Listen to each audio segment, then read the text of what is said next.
Hello friends, welcoming you all in Math Solver Shifali Jain. Now I am going to brief you about the chapter Real Numbers, and it is the first chapter of class 10th student. So no question will come outside these video. So please watch this video, and if you like my video please मेरे channel को subscribe करिए and मेरी videos पे like option का button ज़रूर press करिए. So let's study the first theorem which is given in this chapter. अगर कोई एक p प्राइम नंबर है और वो a स्क्वायर को डिवाइड कर रहा है then it will divides a also. For example, अगर आपने एक नंबर लिया 16, ठीक है, 16 इज अ स्क्वायर ऑफ 4. तो अगर कोई एक प्राइम नंबर हम लेते हैं 2 हमारा 16 को डिवाइड कर रहा है, ठीक है, तो ये 4 को भी डिवाइड करेगा. वी आर एबल टू सी, क्योंकि 16 को 2 डिवाइड कर रहा है एंड 4 को भी 2 डिवाइड करता है, इसलिए ये थ्योरम गिवन है. ओके, सो इस थ्योरम के बेसिस पे हम एक क्वेश्चन करेंगे. हमें प्रूफ करना है कि कोई भी नंबर गिवन है उसे हमें इररेशनल प्रूफ करना है. तो to prove this part we will take the contradictory condition. Like for assuming हमको प्रूफ करना है √3 को इररेशनल. ओके, हम इसको अज्यूम कर लेंगे लेट √3 बी रैशनल नंबर. अगर कोई नंबर रैशनल होता है तो आप इसको किस फॉर्म में लिख सकते हो? a/b फॉर्म में लिख सकते हो, वेयर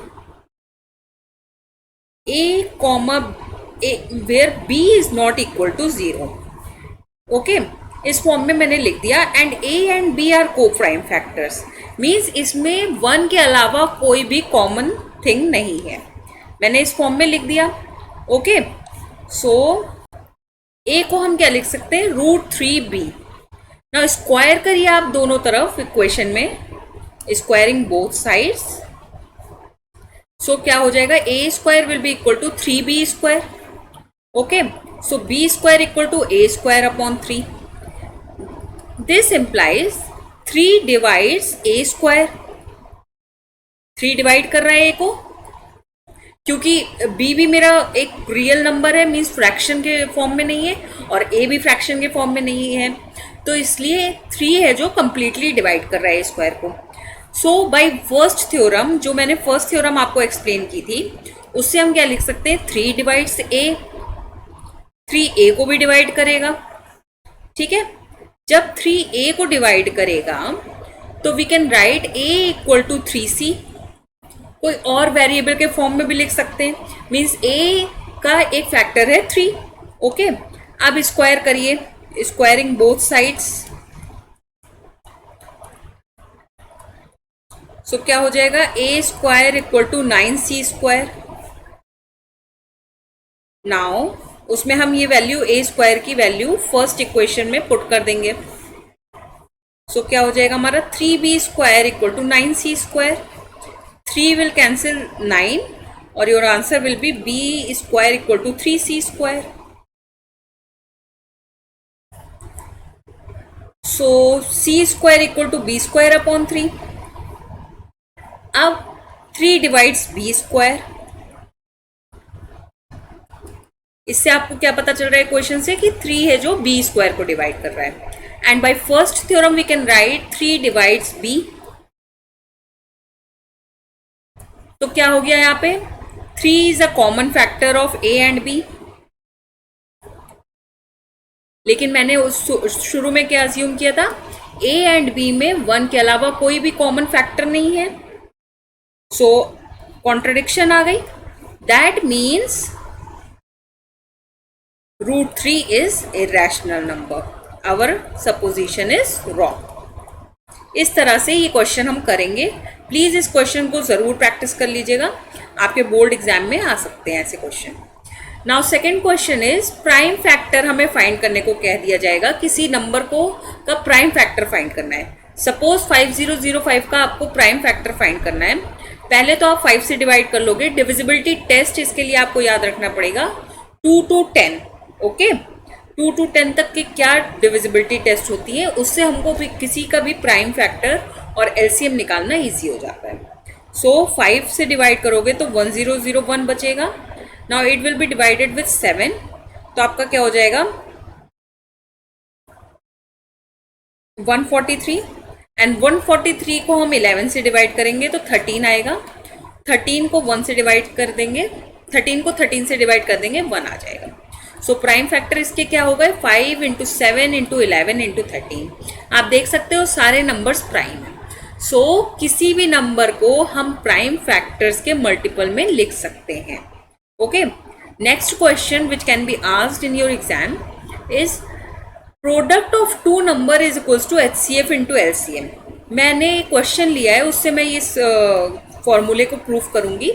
सी 24 का पहले प्राइम फैक्टर्स में इसको स्प्लिट कर लेंगे, मीन्स ये आ जाएगा 2 इंटू 2 इंटू 2 इंटू 3। इसी तरह से हम 30 को तब जब करेंगे तो आएगा 3 into 2 into 5। Okay, now HCF means क्या होता है, हाईएस्ट कॉमन फैक्टर। ज़्यादा से ज़्यादा क्या कॉमन दोनों में हो सकता है। अब 24 एंड 30 में कॉमन क्या है, 2 कॉमन है, एक 3 कॉमन है। Okay, so HCF will be 2 into 3, that means 6। और LCM क्या होता है, LCM मीन्स होता है लीस्ट कॉमन फैक्टर। किसी भी नंबर्स के लीस्ट कॉमन फैक्टर मीन्स एक 2 तो कॉमन था, ठीक है, 3 भी था। ओके, नाउ 2 2 के साथ कोई पेयर नहीं बन पा रहा है, तो हम लीस्ट कॉमन क्या होगा, 3 बार 2।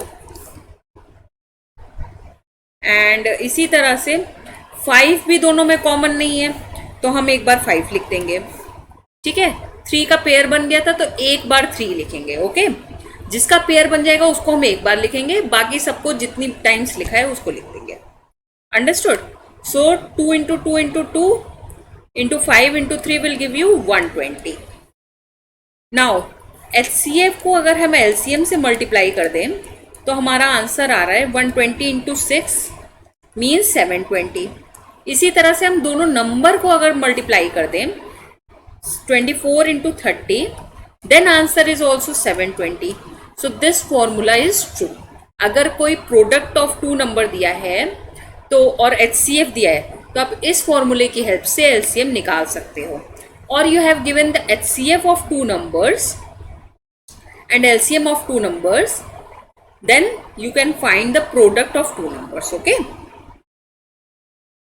now अगर HCF और LCM हम 3 नंबर्स का निकालते हैं तो कैसे निकालते हैं, 12 को आप पहले स्प्लिट कर लोगे 2 इंटू 2 इंटू 3 में, क्योंकि इसके प्राइम फैक्टर्स क्या होगा 2 times 2 and 1 time 3।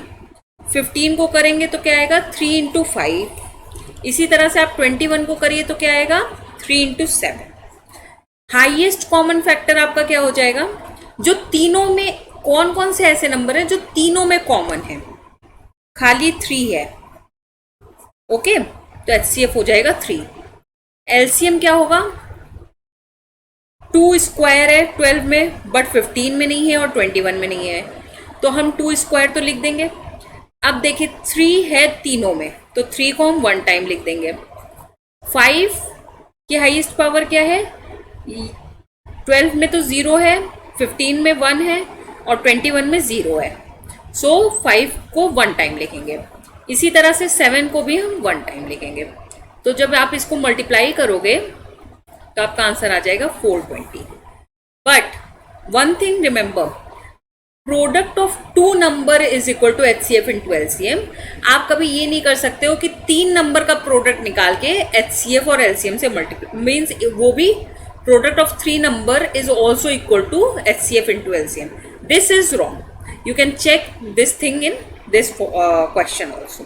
So product of 2 numbers के लिए ही वो formula true है, more than 2 numbers के लिए वो formula true नहीं है। Please इस बात को ध्यान रखिएगा। Thank you so much for watching my video. Please मेरे चैनल को सब्सक्राइब ज़रूर करिए and आप पॉलिनोमियल्स की भी ब्रीफिंग मेरे पिछली वीडियोस में देख सकते हो। Thank you so much, bye bye.